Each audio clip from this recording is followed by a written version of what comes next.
Welcome to the Mortgage Podcast, where we give tactics, strategies, and inspiration to get you to 10 plus loans per month.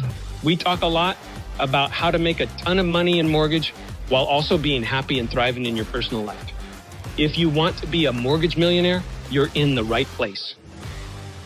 Welcome back to the Mortgage Podcast with Todd Screamit. Today is a super fun, simple topic that almost no one can do. And I know that sounds semi-degrading. I don't really mean it that way, but I've developed a new way of describing very simply how to scale a loan business. I had a conversation this morning with a loan officer from Florida. He said, Todd, he sounded kind of down. I said, Bud, you sound kind of down. He says, well, I closed 13 last month and I closed 2 this month. And I said, do you know why? And he says, no, but I'm super frustrated. So I've heard that story literally, it's got to be 5,000 times in my career. So how do we fix that? Like when I say that story, we all have felt that. I have felt that. I mean, I remember a month where I closed 12. I was early in my career and I closed 2 the next month. So very similar to what this gentleman just said. It took me a few years to figure it out, but I came from a background of corporate America, working my way through college. And what I noticed about that company is the shipping people did the shipping and the salespeople just did sales. And there was a problem department that handled all the problems with the products. And it was very segregated. And so that's maybe one way to start to think about this. So I'm going to go over this very simple visual and I'm going to explain it in detail. And let me start with big picture first. So I've broken this down into 3 sections. One, if you look up here, is sales. Sales is phone calls, meetings, loan applications, like all of those things that generate revenue. And really, if you really want to simplify that, it boils down to phone calls and meetings. So that's sales. And the goal here is to get, although it's not to scale, it's meant to where we could spend literally, like realistically, 70% of our time doing those activities. Now, the other 2 activities is where people really struggle. Now, let me start with the top one that says admin. And let me explain this with something that happened last week. So my assistant, executive admin, is Veronica. So I come out of my bedroom going to work. I forgot that she was coming in my house. She's sitting in the kitchen and I'm like, whoa, what are you doing? She says, I'm meeting the plumber. Remember, your guest room bathroom sink is broken. So I'm meeting the plumbers. So that may sound simple, like a simple example, but it's meant to be. So she called the plumbers and found them. She met the plumbers. She got the bid, and then she'll pay for it on my credit card when the bill comes in and coordinate them to come back. All of that may take, say, 2 hours. I need her to do that. I don't need to spend 2 hours with plumbers. And those things, especially in our business, really build up. I'll give you another simple one that people really struggle with. And there's some controversy on this. But if you have good referral sources and you have leads come in all day. I was being coached. This is like 27 years ago. And the coach said, Todd, just have your assistant take all of their secretary, take all of those leads, give her a form to fill out and set the appointment. She's got your calendar. She manages it. And I said, great, I'll do it, but I'm going to lose all my business. So I implemented it 2 days later. Her name was Frances. I said, Frances, I'm going out on 5 hours of sales calls.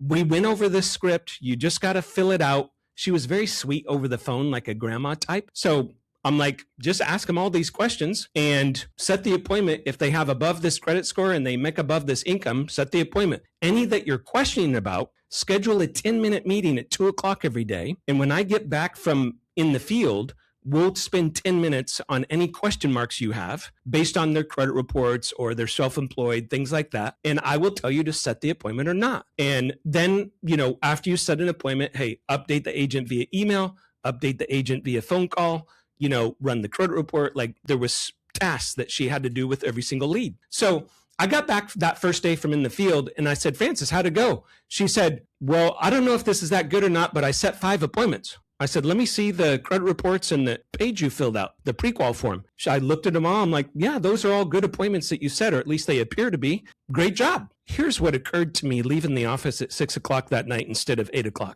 If she wouldn't have taken in those 5 appointments, I would have done it after 5:00. And that's why I would stay there till 8. Now, taking in a lead for someone that already is referred to you strongly and needs a loan, they just want an appointment. So that's an admin function. I mean, Veronica today could do that. If I gave her the form, I could teach her in 20 minutes and she could intake leads, even though she knows nothing about mortgage. So this is not rocket science. So we want to take any tasks that are $30, $40, $50 an hour, and we want someone else to do them. Now, they can't structure loans. They can't solve escrow problems. They can't go sell in front of a realtor. So that's the sales side and the fixer side. So the admin is just someone who has really good attention to detail, really good follow through. They pay attention to details, and they can do things that you would have otherwise done. That's all admin needs. And that's everything from fixing a car to almost anything you could think of. You know, Veronica says, I'm not only your exec admin, I'm a manager of your estate, because she does everything with the house.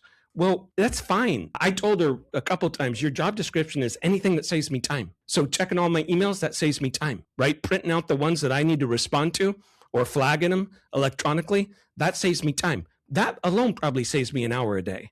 So these are admin functions, and you can delegate them. And if you don't delegate them, you're never going to get to 10 plus loans. You'll never do it. I promise you. Now, here's the second one. Now, this goes a little deeper, and this is a bigger issue than admin, and that's the fixer. Now, sometimes people call this LP2. Sometimes it's team captain. Sometimes people call it the processor who's really good that takes it from contract to close. There's a lot of terms, but what they do is they fix problems that come up, about 80% of them. You still have to get involved in some things. I still get involved in loan issues sometimes. When it's escalated, when it's a big deal. You know, we had a loan last week that was scheduled to close 2 days later and got totally denied. Okay, it got escalated. I worked on it, okay? So there are times where you still have to be the fixer, but the definition of a fixer that I think fits for anybody is it's a person who can fix loan problems as good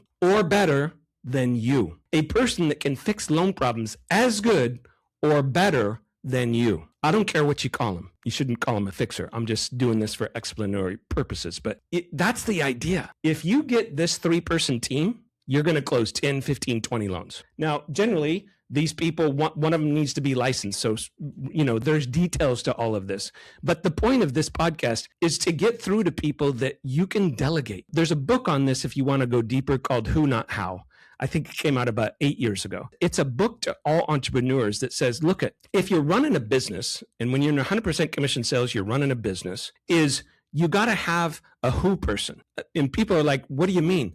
A who person doesn't need to be micromanaged. A who person runs a report and sees that a CD is due out tomorrow and it's not out. They do that themselves. Now, that doesn't mean you don't need checklists and a job description and training, but it means that they're very self-motivated people and they know how to get stuff done. I have a lady I just am making a job offer to, and as I go through this transition, running a very large division for cross-country mortgage and shutting down Summit, I needed a team to shut down Summit. So this lady's worked for me for 15 years, but I've not worked with her ever personally. I must have given her 30 major projects so far in the last 2 months.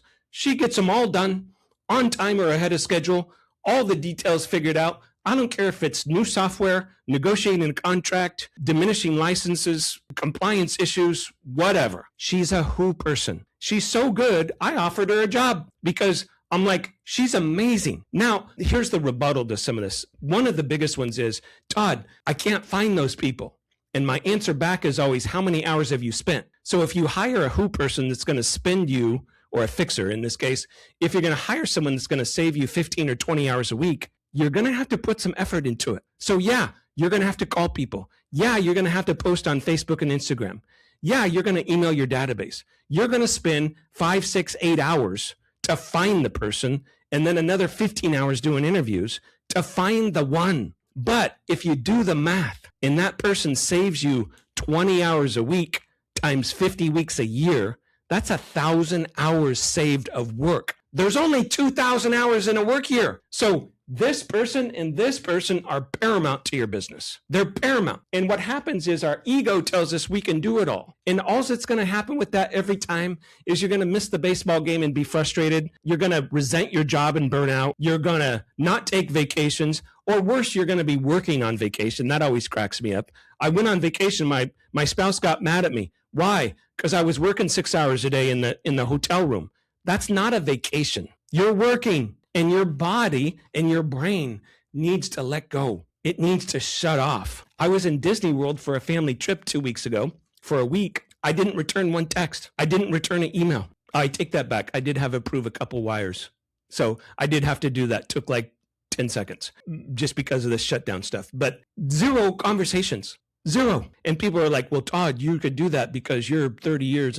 No, I do it because I expect other people to do it. And that's the difference. So this simple scale, I'm telling you, it's a different way of explaining loan teams, but it's said in a different way so that it may sink in and you can stop sacrificing your entire life for a career. And that's the difference. And if we can work on this, I'm not saying it's going to happen overnight, but start with the admin person, free up 10, 15 hours a week so that you can sell more, and it'll give you time to find this person. Now, the other thing, I had this conversation with one of my branch managers last night. We were talking, I was on a walk, and she calls me, and she never calls me, so I answered. And we had a great conversation, but one of the things we talked about, I said, honey, you and your co-branch manager are really busy. You're really busy doing loans. You need a fixer. And she's like, we've never had one. It scares me. You know, the P&L. I said, let me do the math P&L for you. And I did it verbally, and I set an appointment to do it with him next week in person or over the video to show them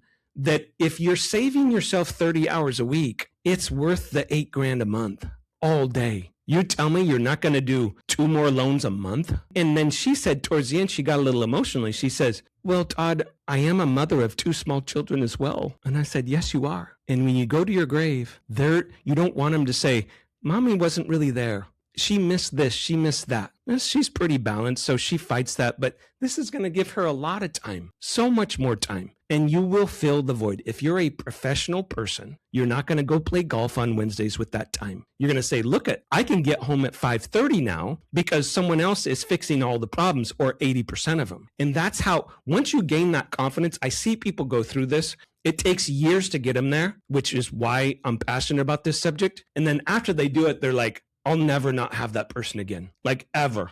And they don't. So I know I'm being a little emphatic on this podcast, but it's just because it means so much to me that people can learn to really do well in business, make and save a lot of money, and really enjoy their career. And it's a problem for most people. And they have this scarcity mentality where they just don't want to put out the dough. If that person's going to take a couple months to snap in and start saving you time, that's true. So that's, in my example, a $16,000 investment. But you're going to make another $20,000 a month for 15 years.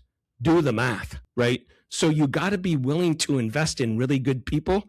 You got to find really good people, which takes time and energy. But once you do it, you're off to the races. And I see very few people ever go backwards on this. Once they get a really good admin, once they get a really good fixer, they're just, they like the light bulb moment goes on. The problem is it takes most people 10 to 15 years to take this step. And that's silly. Now I see other people. I got a gentleman who works for me right now. He's now averaging over 22 loans a month, and he's been in the business 5 years, but he just does everything we say. And he's on pace to make $1 million this year. I'm like, dude, this is so great. Like, and then I don't know why this doesn't translate, but some people who see him are like, well, how does this guy do it? I'm like, he actually just does what we tell him to do. So I know I'm being a little commanding when I say that, but just do it. Like if you're doing 6, 7 loans a month, you fill out your team. You will do 10 or 12. You will do 10 or 12. You will double your income. So you just have to swallow, what do they call that? Swallow the frog, or right? Get the pig through the snake, right? You have to take a leap off the diving board and just say, I'm going to put time and effort into this. The time and effort can't be 2 hours. You got to say, I'm going to spend 40 hours over the next 3 months to get these people in place and fully trained and do it correctly and find the right ones. And then you start getting the payoff. It's like saving money. You know, you start saving money and then all of a sudden you wake up one day and you got a bunch of money. It doesn't happen overnight. It's arduous in the beginning to learn how to do that and have that discipline. But once you do it, you're golden. So I really hope you take this advice. I really hope that you leap off that bridge and be more of a risk taker and stop being a martyr where you're like, I'm going to stay to the office until 7 o'clock at night and get these done. Every Saturday morning, I've actually heard people say this proudly. I get up at 7:00 every Saturday and return emails that are backlogged. How about watching cartoons with your kids, right? That's the difference. And I don't want you to be a martyr. So if I said some of these things that piss you off, it's because you know I'm right. Please take action on it. It will change your entire life for years to come. Have a beautiful day.